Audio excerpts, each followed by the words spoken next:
Our guys, the Quiggin Out MMA Podcast, episode 40, and I've got my good buddy, Geane, the Revolutionary, La Bulga, whatever you want to call him. My Spanish is terrible. Carlos Herrera, how we doing, sir? I'm doing good, my man. Over here training at the gym, day in, day out, just another day. Well, absolutely, and I know we were talking just before we got started. We talked a lot about you doing bare knuckle. You were ready to, make your debut. You haven't had an MMA fight in 3 years. We're jumping right into it. So, tell me what's been going on in your life and, what's next for you. Yeah, man. Well, I've been doing really good, man. I've actually, I took some time to just get a couple things together. Unfortunately, for that last time we spoke, I was getting ready for that bare knuckle fight. I had some very unfortunate stuff happen. So I was unable to go through with the fight due to an injury that I received in my hand. But my hand's good now. I'm feeling better than ever. I'm over here talking to Nate, hoping to get this fight locked in. And yeah, man, it's looking like hopefully in July 23rd, I'll be stepping in the ring for the Bare Knuckle FC here in Tampa, Florida. Yeah. So I'm going to keep saying this because it's so exciting because July 23rd is my birthday. Is it? Oh my God. So, and of course it's in Tampa, so I will be there to support everybody because that bare knuckle card that they are putting on right now is stacked from top to bottom, and I think they've only officially announced like 3 fights, and that's good enough for me.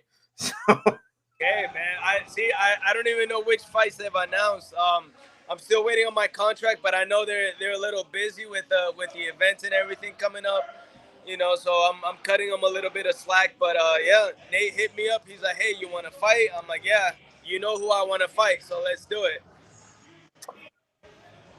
I know who you want to fight, and I feel like if I say it, like, it's going to be – is it somebody you were supposed to fight or have fought before? Yes, it is actually. It was somebody that I was supposed to fight. It's somebody that we have a lot of background with. He used to be a little fanboy, used to want to come around the gym, try to learn from me. And then fanboy turned hater, turned call-out guy, So he wants to call me out. He's going to have to back it up. And I'm really excited for that fight. So if anybody doesn't know, just look back. You'll find the information you're looking for. But that'll be one hell of a fight. So pretty excited about that. So talk about like getting things together. You finally made it to the UFC a few years ago. You have the first fight against Ray Borg, and then you have that fight against Joby Sanchez. Kind of looks like things are turning around.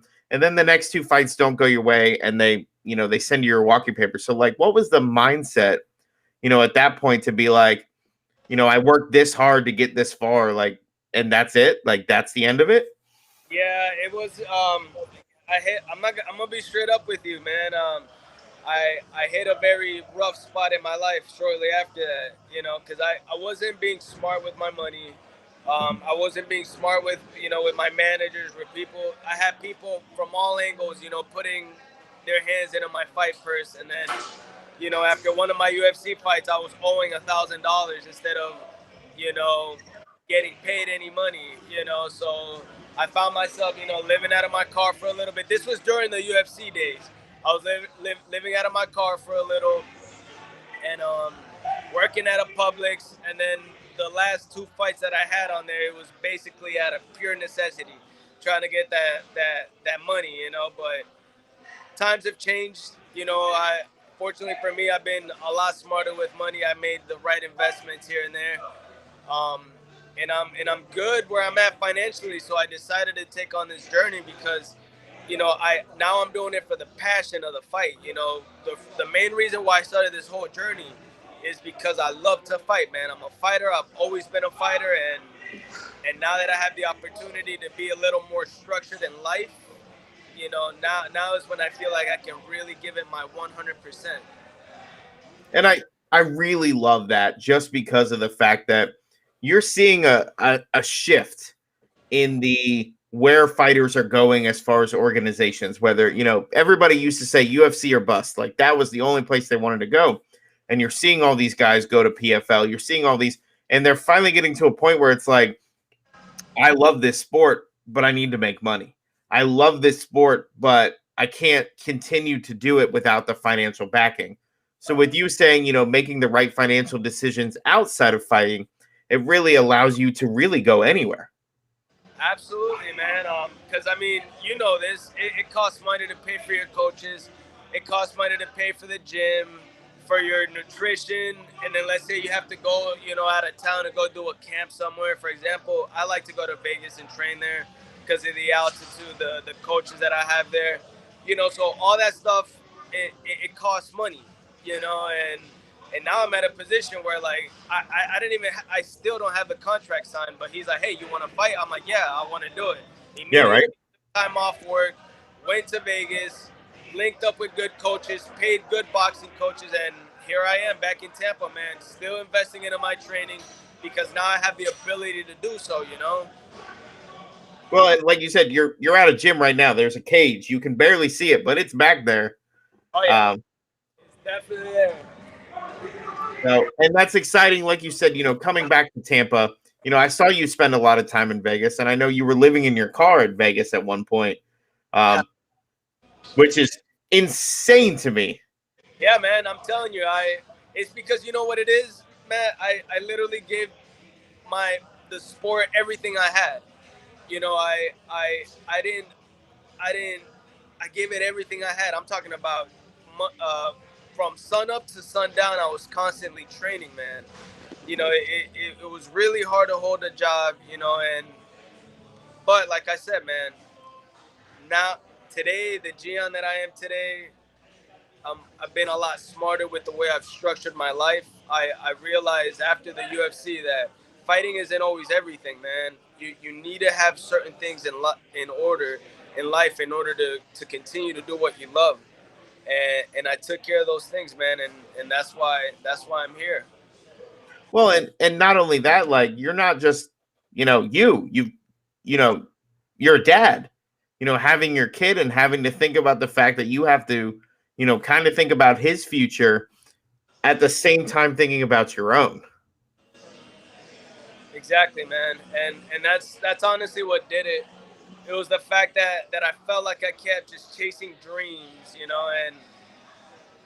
I didn't, just chasing dreams without, and I took some time. I'm like, man, you know what? Like, I can't continue to just dream on. I gotta apply myself, for a year, 2 years, however long it takes to get myself comfortable. I've done that, and man, I'm in a better place than I've ever been. Financially, mentally, spiritually, physically. I'm in the prime of my life right now, man. And that's the fantastic thing to hear because, like you said, a lot of the guys, yourself included, you get cut from the UFC and they go, "It's the end of my life. Like that's it. It's over. It's over. It's over." And I'm just going to use Brandon Moreno as a fantastic example of somebody who was the last seed on the Ultimate Fighter, got cut from the UFC, and just won the flyweight title 2 weeks ago. I think it was 2 weeks ago. I'm losing track of time. Those events just keep going. But you have to take that negative connotation that's surrounding, getting cut and do something with it and improve your life, even if it's not with fighting. So to see how jovial you are right now and how focused you are, and, we've known each other for a long time. I've been watching you for a long time. To see you hit the highs of highs, the lows of lows. And I even see now you're just in a different sort of calm, which is terrifying and awesome at the same time. Thank you, man. Yeah, it's incredible what financial freedom can do to a person, and when you don't feel that strain is but like I said, bro, it hasn't been easy. It's never been easy for me. I haven't always been in this position. I just needed to, instead of giving fighting everything that I had, all of a sudden I decided to give my life the attention that it needed, and now that I've done that, I'm able to come back and go after the things that I love, and that's why I feel great, man. I'm not a drinker. I'm not a smoker. I'm not depressed anymore. I got a nice place to live. I got my car paid up. It's just a lot of things have changed for me, so that's why I'm able to give this everything that I have. And if I need to invest in coaches, I can invest in coaches. If I need to invest in my training, I can invest in my training. And that's what I'm doing, man, because I love it. And there are guys in the UFC right now who can't say what you just said, who can't say they have a nice place to live, who can dedicate their life, financially. I've been there. I know how it is. I know how it is for these young fighters, that are up and coming. My only advice to them is that, hey, man, you got a life outside of the cage. You got a life outside of the ring, and you have to take care of that. Otherwise, it's going to catch up to you, man. It really is. And we talk about it all the time that fighting doesn't have a contingency plan. You don't have when you're done fighting, you'll do commentary and then you'll do this and then you'll do that. You don't have that. There's fighters. I'd love to talk to some fighters who have, 10 years out of the game and they're working construction jobs. They're working some other job, and I don't mean to pick construction because there's, guys like Shane Carwin who have, master's degrees and PhDs, and I'm probably wrong about those, but they're highly intelligent people who are no longer fighting and have had to change like the career path. So, the advice that you give to people is, like you said, invest in yourself outside of that cage as much as you do inside. Exactly, man. Because like I told you, I literally let a good chunk of my life, just pass me by because all I was doing is just focusing on this. Oh, sorry, I lost you for a second. That's fine. Your audio just went through the roof, so I was like, that was fantastic. But yeah, man, you have to take care of life. I understand that this sport, is so demanding, incredibly demanding. I mean, it's hard to work a 9 to 5 when you have to train 3 times a day, and then you're completely exhausted. Like, for example, the kind of jobs I was getting, it was just some heavy construction or demolition jobs that that I'm there, laying a hammer down for 10 hours, and then shortly, either before that I'm training and then after that I'm training, it didn't really leave room for much. Not only that, I'm getting paid minimum wage, and I know I'm not the only fighter that's going through this. I know there's countless guys, man, that are just in pursuit of that dream. And the best thing that I can do is find that balance between the both. That's the best thing I can tell people. You gotta have that balance, man. You can't completely give yourself to the sport, and you can't completely neglect the sport because then you're gonna pay for it in there. Yeah, and you really will. And like you said, there's so many fighters who openly talk about the fact that they have another job or they finally got to a place where they can quit their day job. And it just seems so counterproductive because you never hear, a baseball player or a basketball player be like, you know what, I can't make practice today. I've got to work at Publix, like you said. You're never going to hear anything like that. Oh, never. There's very few stories, from guys that have played in the NFL or in the NBA or MLB that all of a sudden, go completely broke. There's definitely stories out there, but they're just not as much as like when you hear about fighters. Fighters, I feel like we have it. It's a lot tougher for us than it is for most athletes. Yeah, it absolutely is. And that's why we're at a stage where you've got guys from the UFC not renewing their contracts, going to PFL, entering these $1 million tournaments and making more money per fight than they did their entire UFC career. So it really looks bad on the UFC side of it.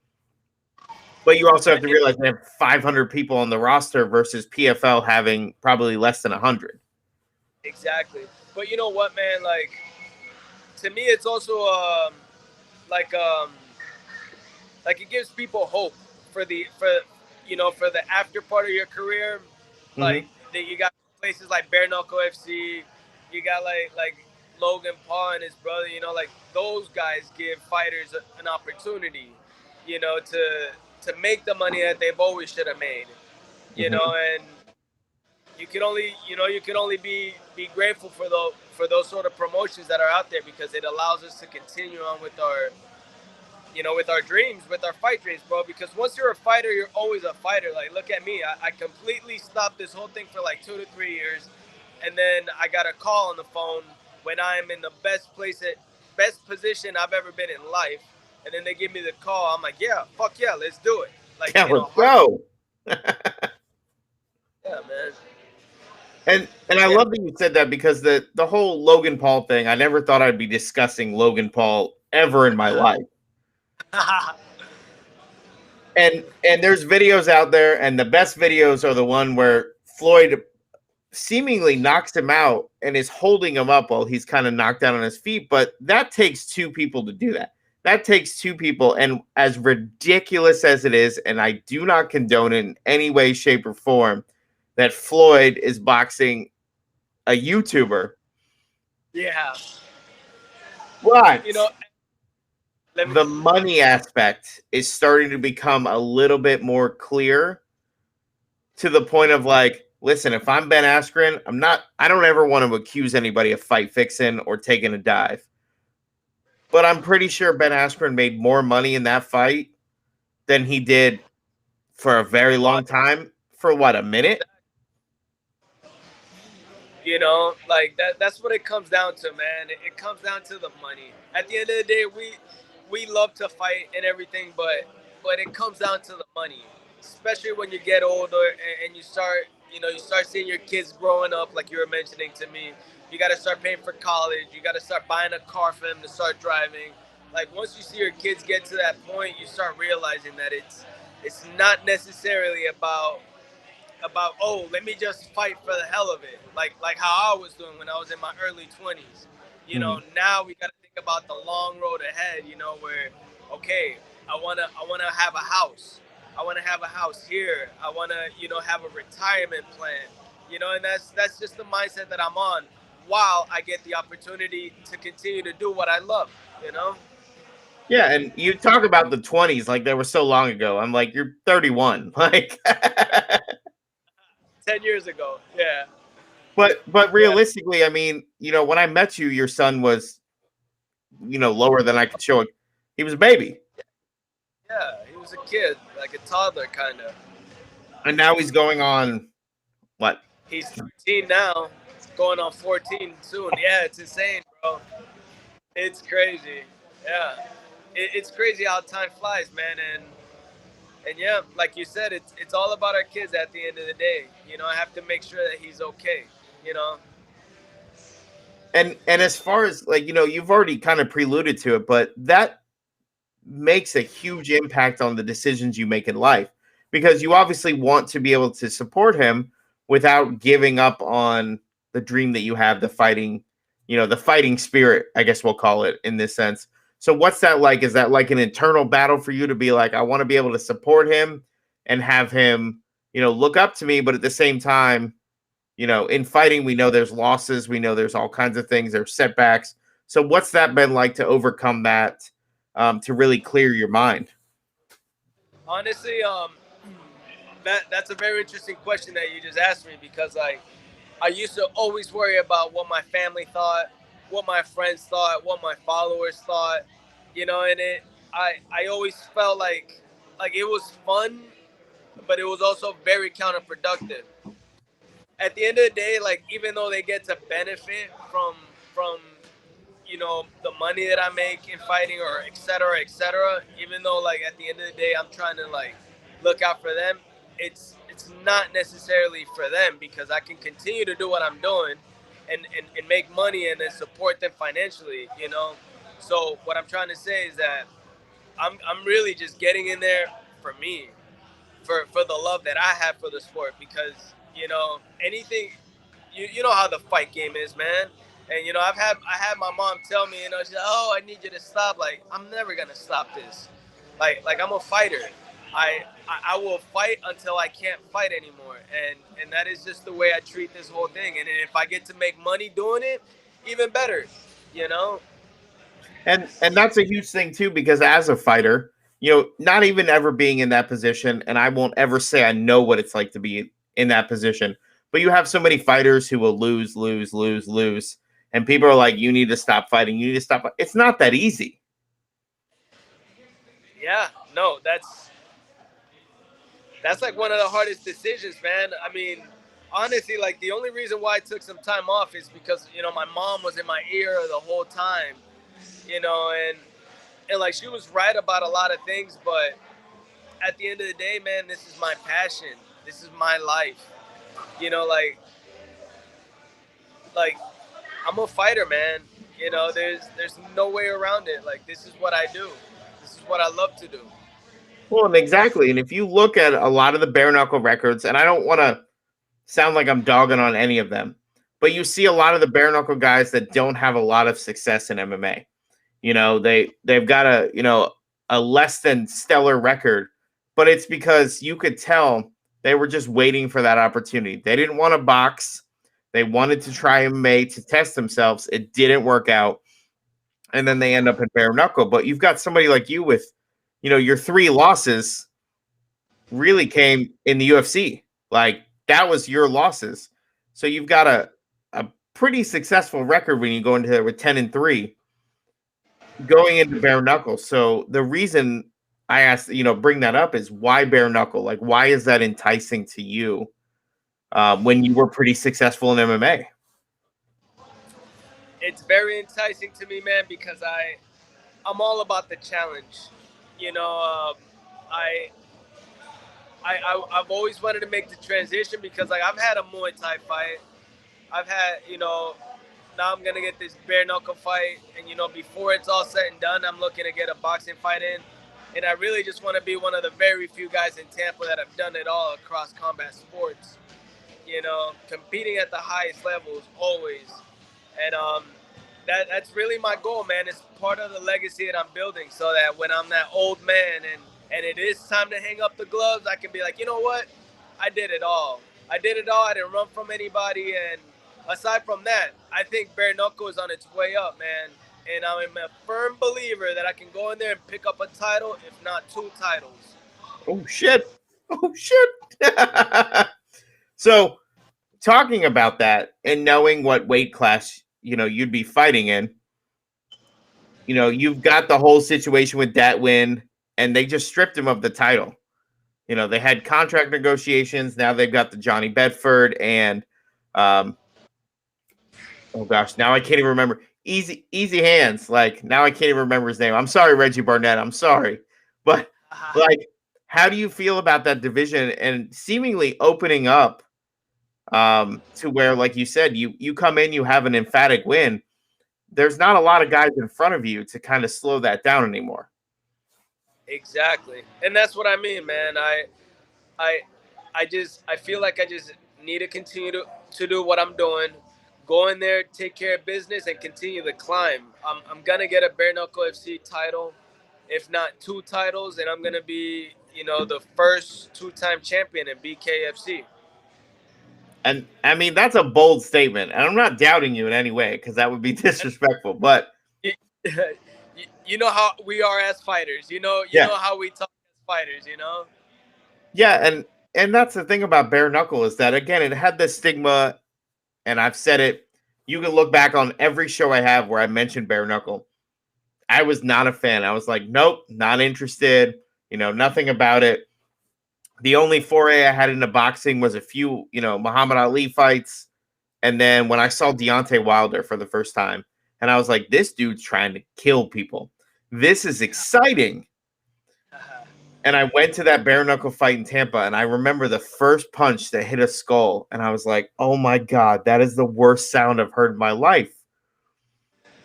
And I can't get enough of it. And that's the thing about bare knuckle is that bare knuckle in that first year was overcoming the stigma. It was overcoming, okay, people are going to have a problem with this. But then you have last weekend, Jorge Masvidal did bare knuckle MMA, a whole event. That BKFC opened the door for that. That never would have happened without it. And Jorge Masvidal, with all of the things, the videos he's had online, the backyard brawls, everything he's been through, like he was the perfect person to start this. So how exciting is that concept to you in the back of your mind, knowing, you have this BKFC? Would you want to do, bare knuckle MMA? Whoa, that sounds even better, man. That bare knuckle MMA sounds like how it should have always been. As long as you got kicks to ground an opponent, and needs to grounded opponent, I'm all game for it. I feel like there's no real essence of combat or real essence of combat jiu-jitsu, and that's, to me, that's what's lacking in mixed martial arts, is that jiu-jitsu is so limited. It's not really jiu-jitsu, you know. You might as well just call it Brazilian jiu-jitsu, but or sports jiu-jitsu is what I mean. Sorry. Yeah, I was like, whoa, dude, whoa. But yeah, man. The way I look at it, it's a great opportunity because they're in the same position where the UFC was when they first started, you know, and then now they've completely, you know, taken over this whole bare knuckle world, because there was a couple little other promotions around, but nothing like the way they're doing it. And they all fell through. They didn't pay fighters. Like, there was some bad shit. Like, let's not even sugarcoat that. Yeah, man. And, you know, fortunately for me, I have a pretty big following in Colombia, and I'm just waiting for the right things to, you know, for me to sign the contract and for things to start falling into place, so that, you know, I can start telling people that, yeah, I'm going to be the first Colombian athlete to participate in Bare Knuckle FC. And I already got people on board who are fully showing their support, and they're just ready for me to go in there and represent a whole nation. Well, and that's what's so exciting, is that at Knuckle Mania in February, you know, being there and seeing a guy from Israel who was like 43 years old win a bare knuckle fight was probably one of the coolest things I've ever seen in my life. And I'm sorry that I don't remember his name, but realistically, guys that old shouldn't be able to compete on that level. Let's be honest. Damian Maia a few weeks ago just fought. Shouldn't be able to compete at that level. Still had a pretty competitive fight, you know, and we're seeing that a lot more. And bare knuckle's kind of giving those guys the opportunity where it's like, maybe you're just a blue belt in jiu-jitsu. Maybe you kind of suck on the ground. Maybe you keep getting caught in things, but you're really good on the feet. And if we can keep it there, then we've got an exciting fight. So the stigma has kind of turned into a huge opportunity for so many people to change their career path. Absolutely, man. And like I said, it's such a new sport, such a new concept. I feel like there's plenty of strategy that's yet to be developed, you know, because right now people are going in with the brawling. Yeah, what he said. Sorry, I lost you there for a second. I think we lost your video for a second there too. Can you see me? That's what happens when you get text messages in the middle of the show.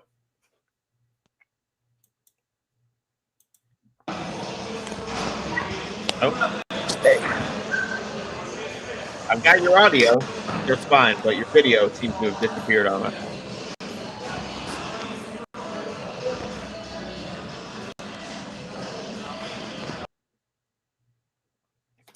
Well, guys, you know, as you know, technical difficulties, always a part of the show.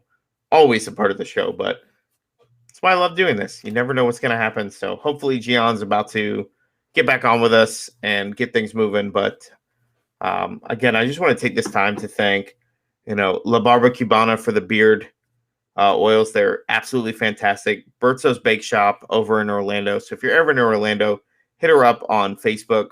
Some of the most delicious treats you'll ever have. And then, of course, Fat Boy Jiu-Jitsu. He has a combat night shirt, and it's Thor, so it's fantastic. So it looks like Geane's coming back. So let's see what's going on. That was crazy. My apologies. That's all right. I can still hear you, but I can't see you anymore. So let's see what happened.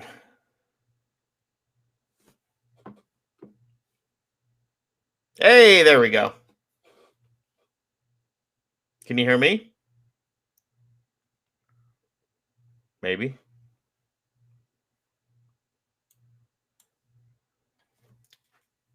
Again, like I said, what's a show without technical difficulties? So made sure to give all the plugs and just thank everybody for supporting the show. Tim Makes Knives on Instagram, and I'm going to give you the actual one. We're doing something pretty special for one of our followers, so I want you guys to stay tuned. And if you could follow him on Instagram, it's Tim_makes knives. It's a good buddy of mine. Loves Forged in Fire. and decided that we were going to make a blade just for the show. So one lucky participant of the show, one lucky fan of the show, whatever we end up deciding is actually going to get a copy of this. So Geane is back. Let's go. Sorry about that, guys. Woo! Listen, I just used the whole time for like advertising plugs. Like, it's fine. Nice. It worked out. So you didn't get to hear it, but one of my buddies actually makes knives. He's a huge Forged in Fire fan. So we're actually doing something where we don't know if we're going to give it to one of the guests, one of the fans of the show, but we're actually have a blade that's specifically made for the show. Nice, so man. I will definitely keep you posted because I know how you are with guns and knives. So yeah, man. Yeah, I'm game. So talk about that. Like you said, your last fight was 3 years ago. How have you kept in shape mentally, physically, financially, and on the parental side of it? How have you balanced all of that to be in a position where you can go, you want me to fight next month? I'm in. Like, let's go. Yeah, man. So from a financial standpoint, I'll start with that. I've been selling custom trucks and luxury vehicles for the past, 2-3 years. I love the state of Florida. I love the way this place is being ran. We didn't close down. We didn't do any of that. So money has been flowing into the state. So not that at all. Now, as far as like the mental and physical aspect of it, man, I've always, kept my mind in the game. Obviously there hasn't been much that I can do because I wasn't a fully committed fighter at the time, but it's crazy. Like a little bit before I got that phone call, I say about a month or two before I got the phone call, I was already making my way back in the gym on a consistent basis because I'm also looking to work to bring Colombian fighters to compete over here in the United States because they got no opportunity over there. So I'm kind of being the middleman, setting up their opportunities for them to just start coming over here and competing over here. So that's kind of a way that I've been keeping myself busy and remaining in the sport and in that mental aspect of it. But you're so unusual as a fighter because, again, you're not just doing this for fame and glory. Like, this isn't just about you. Your heritage is so important to you. Your son is so important to you. Your future is so important. And everything you're doing is a combination, like a culmination of all those things put together. So talk a little bit more about being, what's it like to be that representative for Colombia or Colombia?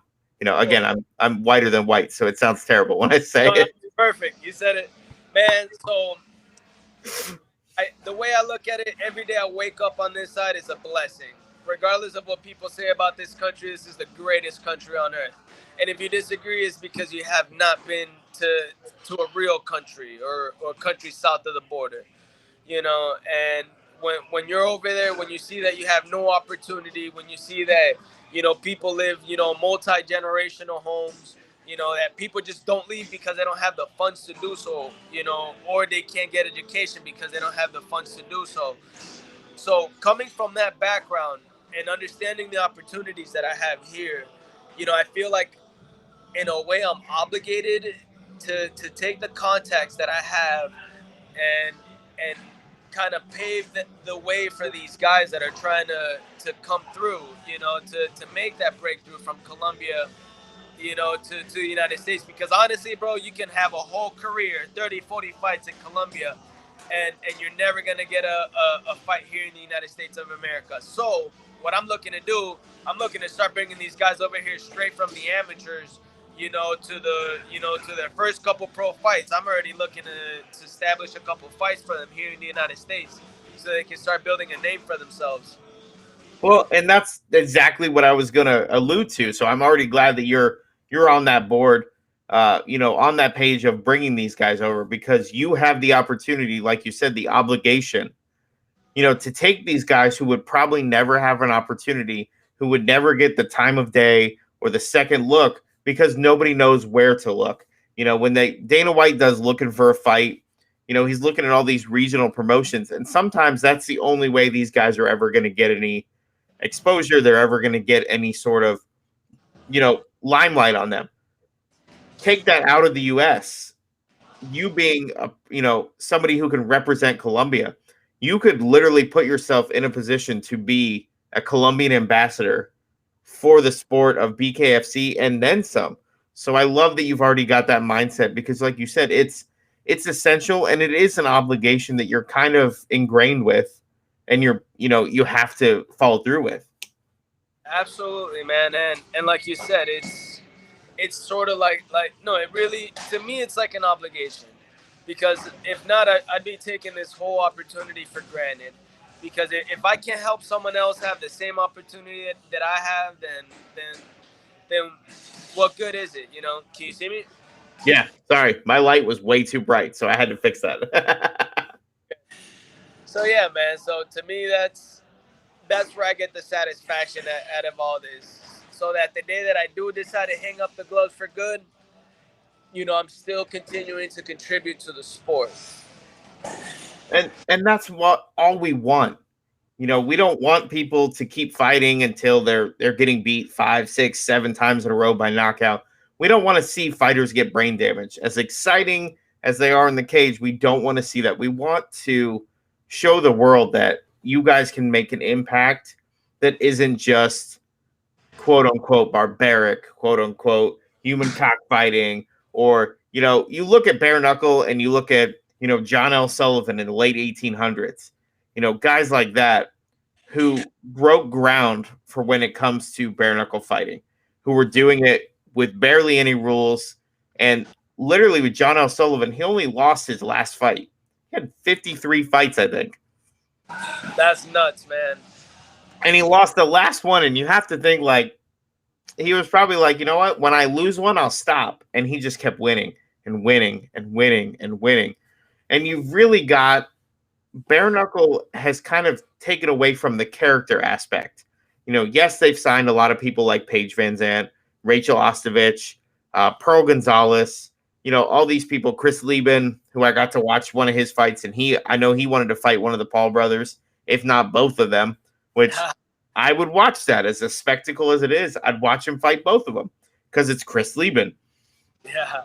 But you really look at bare knuckle's taken away where the UFC is like, let's create storylines. Let's really move closer to the WWE aspect of it, because that's what it is. Whereas bare knuckle is like, you fight, let's make it happen. And I'm just going to use Bobo O'Bannon and Zach Kalmas, because if you haven't seen that bare knuckle fight between two heavyweights, and Bobo O'Bannon took that on less than a week's notice, that fight was fantastic. And you could see Dave Feldman got up there, took a picture with them, and literally saying to them, like, that fight was one of the best I've ever seen in my life. Nice. For him to get that excited about a fight like that, a heavyweight fight where, let's be honest, not all heavyweight fights are great. Not all fights are great, but heavyweight fights, you see a lot of cardio issues. You see a lot of sloppy fights. And, there's no judgment here. If I was fighting, I'd be a heavyweight. Like, I'm not picking on heavyweights. We love those knockouts, but the bare knuckle aspect of it has taken heavyweight fights and made them fun again. I agree, man. I absolutely agree. Because, yeah, man, I feel like the whole 2 minutes, that just it just compacts that whole action into those 2 minutes. How could it not be exciting? Yeah, and you really look at it, and most fighters, there's so many fighters who came from MMA to bare knuckle, and they said the first 2 rounds are the hardest for me because that's normally 1 round, and I'm used to getting warmed up, and now you're on round 3 of 5, and you're like, oh shit, like I got to make something happen. And I think after the first time, you see a lot of these bare knuckle guys just go balls to the wall, like, let's go, let's do it. Because they know they can't run anywhere. The ropes really don't benefit you the same way the cage does because you're not worried about a takedown. And honestly, the clinch work, if they can do it properly up against the ropes, is the best. Like, that's the most fun to watch. So, I know we've alluded and we've kind of speculated, and I'm going to make you do it, but who's the guy you want to fight? There's 2 of them. There's 2 guys that I want to fight, but right now I got my eyes on one person. Both of them called me out. So unfortunately, I can't really say who they are, just for the simple fact that I haven't signed the contract just yet. But you definitely you name both of them, as a matter of fact. You know, and those are the two guys that I'm gonna be coming after, because if you got the balls to call me out, thinking that, because I'm an MMA fighter, this bare knuckle thing is, bro, it ain't that much different. We grew up throwing hands in the streets. Like, this is nothing new to me. And not only that, but the game is so underdeveloped. Like, they giving us rules that you can really turn it into something, and everybody's lacking behind it. And I'm about to go expose it. I'm about to make something real out of this bare knuckle FC. And I love that you said that, and you still kept cool, because, like you said, not signing the contract. I did the old journalist, like, bait and switch, like, maybe he'll just say it. But at the end of the day, you're absolutely right, and I respect that, because you have an open kind of rule set. You have those moments where you have the Yuli Diaz fight, where he literally towed the line, boom, 3 seconds, knocked out. Like, you're never going to see that in MMA. They're too far away. You've got the Jorge Masvidal, which I don't know why I'm bringing him up so much, probably because of the bare knuckle event last weekend, but that flying knee is one of the greatest things I've ever seen in my life. Yeah, The hands behind the back, the cockiness, everything about that. But knowing, game planning, that as soon as you started running, that he was going to shoot for that takedown, and you jump up with that, like, that is mixed martial arts at its core. That is exactly what this sport should be, because it is chess. It is not checkers. It is chess. It is a game of human chess, and that's a picture of a chess piece behind me. So if you don't believe me, like, it's exactly what this is. So with bare knuckle, like you said, it's kind of like playing a whole new version of chess. I don't know if he can hear me, because he is frozen on the screen.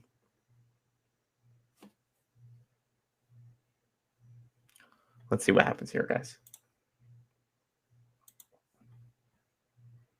Oh, he's still there.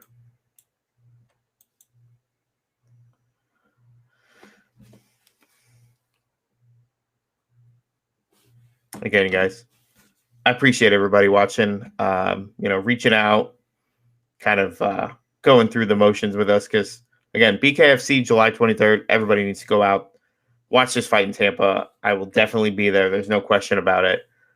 Just merely for the fact that I love this sport. And I've grown to know a lot of these BKFC guys, and they've really changed my perspective after 10 years plus of watching MMA.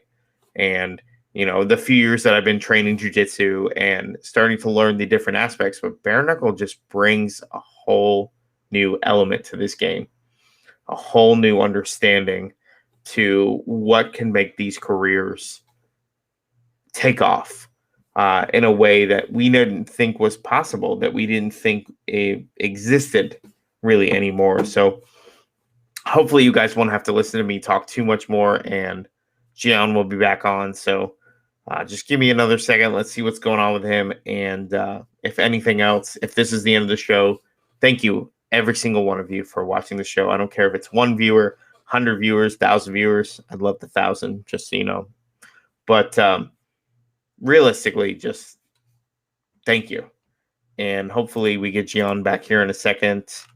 And, if not, might throw a little interlude in here and see what happens with the time. So just bear with me. We're going to take a 30-second break.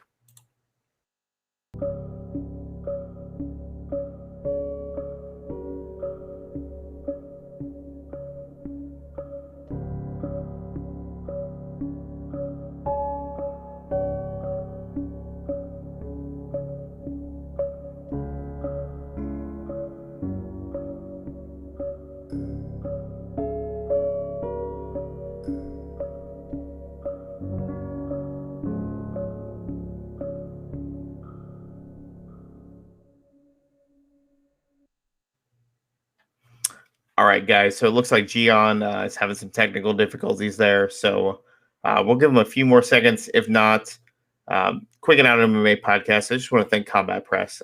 Combat Press has always believed in me. They've given me a place to write, to podcast for the last 7 years. I'm eternally grateful for that. So thank you guys, Rob and Brian and Dan. I'm truly thankful for that. So if anything else, if we lost Geane, we'll definitely have him on the show again. If not, maybe we'll do something special for the July episode, and maybe we'll do something live. It might not be as fancy with the microphone and the headphones. It might be something on a phone, but maybe we'll do something that's a little bit more, in-depth and personal when it comes to these, because just July 23rd card for BKFC is in our backyard.